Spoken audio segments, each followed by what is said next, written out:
کہ حال ہی میں جو کچھ ڈیولپمنٹس ہوئی اس ملک کے اندر، جس میں آپ نے دیکھا کہ ایک ادارے احتساب کا عمل شروع کیا۔ اس احتساب کے عمل کو ہم خوش آئند سمجھتے ہیں، اور ہم یہ سمجھتے ہیں کہ یہ ایک ایسا قدم ہے جس کو سراہنا چاہیے کہ احتساب کی طرف بڑھتے ہوئے ملک میں انتشار کو جو ہے وہ روکا جا رہا ہے۔ اور یہ دیکھیے، یہ جو خود احتسابی ہے نہیں چاہیے، یہ بہت اچھا ہوا کہ فوج کے ادارے نے یہ فیصلہ کیا کہ ہم جو ہے وہ احتساب کا ایک عمل شروع کریں گے۔ آج جو آئی ایس پی آر کی پریس ریلیز سامنے آئی ہے اور 3 مزید افسران جو ہیں وہ گرفتار ہوئے ہیں، اس سے یہ ثابت ہوتا ہے کہ جو جنرل فیض حمید کو تحویل میں لیا گیا تھا، یہ ان سے تحقیقات کے نتیجے میں ان افسران کو جو ہے وہ گرفتار کیا گیا ہے۔ اور سب سے اہم بات آج کی پریس ریلیز کی یہ ہے کہ ایک سیاسی جماعت کے اور ایک سیاسی جماعت کے لیڈر کی ایما پہ اس میں جو الفاظ استعمال کیے ہیں ایٹ دا بہیسٹ، یعنی وہ ایک سیاسی جماعت اور سیاسی لیڈر کی کلوژن تھی جنرل فیض کے ساتھ، جس کے نتیجے میں ملک میں انتشار پھیلایا جا رہا تھا، ملک میں بدامنی پھیلائی جا رہی تھی، ملک کو ڈی سٹیبلائز کیا جا رہا تھا، ملک میں ایک ہیجانی کیفیت طاری کرنے کی کوشش کی جا رہی تھی، ملک کی سالمیت پر حملے کرنے کی کوشش کی جا رہی تھی۔ تو یہ جو ایک کلوژن ہے اور ایک بانی چیئرمین پی ٹی آئی کی ایما پہ، ان کی منشا پہ جو یہ آگے سازشیں کی جا رہی ہیں، میں سمجھتا ہوں کہ یہ بہت ایک اچھا فیصلہ اور بڑا ٹائملی فیصلہ تھا کہ جس کے تحت جنرل فیض کی گرفتاری پہلے عمل میں لائی گئی، اور جنرل فیض کی گرفتاری کے بعد ان سے تحقیقات کے بعد آج 3 مزید افسروں کی جو ہے وہ گرفتاری عمل میں لائی گئی ہے۔ تو یہ جو کلوژن ہے اور یہ جو بانی چیئرمین پی ٹی آئی کی منشا پہ ملک کو ڈی سٹیبلائز کیا جا رہا تھا، یہ آج کی بات نہیں ہے۔ اور ہمیں یہ بھی معلوم ہے کہ جب تحریک عدم اعتماد لائی گئی تو اس دوران بھی جنرل فیض اور ان کے ساتھی بانی چیئرمین پی ٹی آئی سے رابطے میں تھے، اور وہ سیاسی جوڑ توڑ میں بھرپور اپنا حصہ لے رہے تھے، یہ بھی معلومات سامنے آئی ہیں۔ تو دیکھیے، ملک کو ڈی سٹیبلائز کرنے کی، ملک میں امن امان کی صورتحال خراب کرنے کی، ملک میں ہیجانی کیفیت طاری کرنے کی، ملک کی سلامتی کو داؤ پر لگانے کی کسی کو اجازت نہیں دی جا سکتی۔ بڑے لبرل معاشرے ہیں دنیا میں، ادھر فوری احتساب ہوتا ہے اور ملک کے خلاف سازش کرنے والوں پر کڑی نگرانی بھی کی جاتی ہے اور ان کو کڑی سزا بھی دی جاتی ہے۔ تو جنرل فیض کی گرفتاری کے بعد،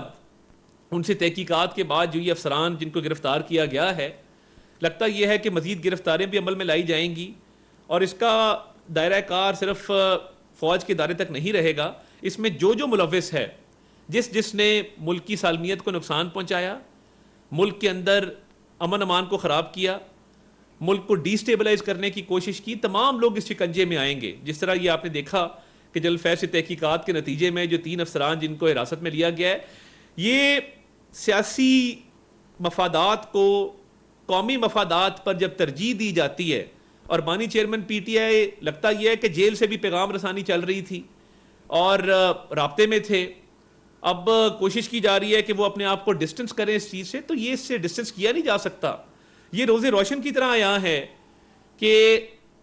بانی چیئرمین پی ٹی آئی کی ایما، منشا، خواہش وہ شامل تھی جب جنرل فیض نے یہ تمام اقدامات کیے، اور وہ رابطہ بھی تھا، آپس کا ایک ملاپ تھا جس کے تحت یہ معاملات کیے جاتے تھے، مگر اس کو لیڈ بانی چیئرمین پی ٹی آئی کر رہے تھے۔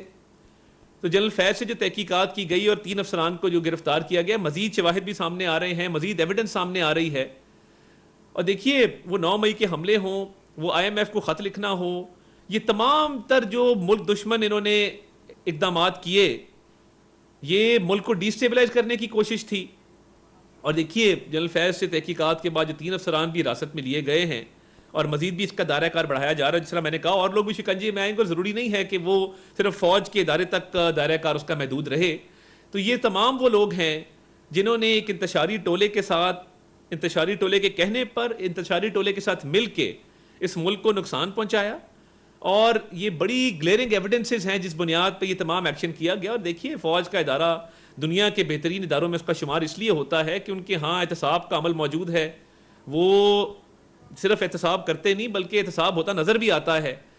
تو جو احتساب کیا گیا ہے وہ irrefutable ایویڈنس کی بنیاد پہ کیا گیا ہے۔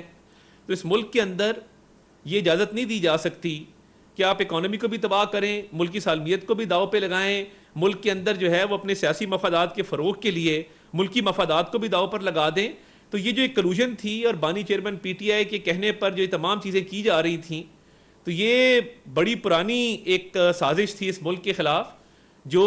جیل سے بھی جاری تھی، اور ابھی جو نوٹس میں آیا کہ ایک جیل کے افسر کو بھی تحویل میں لیا گیا. تو یہ پیغام رسانی کا سلسلہ، ایک پیغام آ رہا ہے ایک جا رہا ہے، اور اس کے مطابق جو ہے وہ بانی چیئرمین پی ٹی آئی ان لوگوں سے رابطے کے تحت اس ملک کو ڈی اسٹیبلائز کرنے کی کوشش کر رہے ہیں. تو اس میں دیکھیے کسی کے ساتھ کوئی رعایت نہیں برتی جانی چاہیے،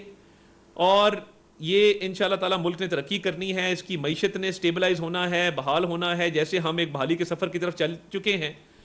روپی اسٹیبل ہو گیا ہے ڈالر کے مقابلے میں، اچھی خبریں آ رہی ہیں. آہستہ آہستہ پیٹرول میں بھی کمی ہوئی. وزیر اعظم صاحب نے بجلی کی قیمتوں میں جو کہا کہ ہم انشاءاللہ تعالی بھرپور کوشش کریں گے کہ اس میں کمی واقع کی جائے. تو یہ جو ایک انتشاری ٹولے نے اس ملک میں کیا ہے اس کا احتساب بھی ضروری ہے، اور ابھی مزید تحقیقات بھی کی جائیں گی. جو 3 افسران آج گرفتار ہوئے ہیں ان کے علاوہ مزید بھی گرفتاریاں جو ہیں وہ لگتا ہے دیکھنے میں آئیں گی، کیونکہ جیسے جیسے تحقیقات آگے بڑھ رہی ہیں اور لوگوں کے نام بھی سامنے آ رہے ہیں. تو اس ملک کو نقصان پہنچانے والے انتشاری ٹولے کے ماتحت، اور انتشاری ٹولے کا جو رنگ لیڈر ہے بانی چیئرمین پی ٹی آئی، اس کی خواہش پہ اپنی حلف کو بھی انہوں نے نہیں دیکھا، آئین کو بھی نہیں دیکھا، قانون کو بھی نہیں دیکھا، اور سیاست میں بھرپور حصہ لے کر اس ملک کو نقصان پہنچایا. تو اس کی کوئی معافی نہیں ہونی چاہیے، اور میں سمجھتا ہوں کہ ان تحقیقات کو آگے بڑھنا چاہیے، اور انشاءاللہ تعالی جیسے مزید معلومات ہوں گی تو ہم عوام کے سامنے وہ معلومات رکھیں گے. بہت بہت شکریہ آپ کا. Thank you very much.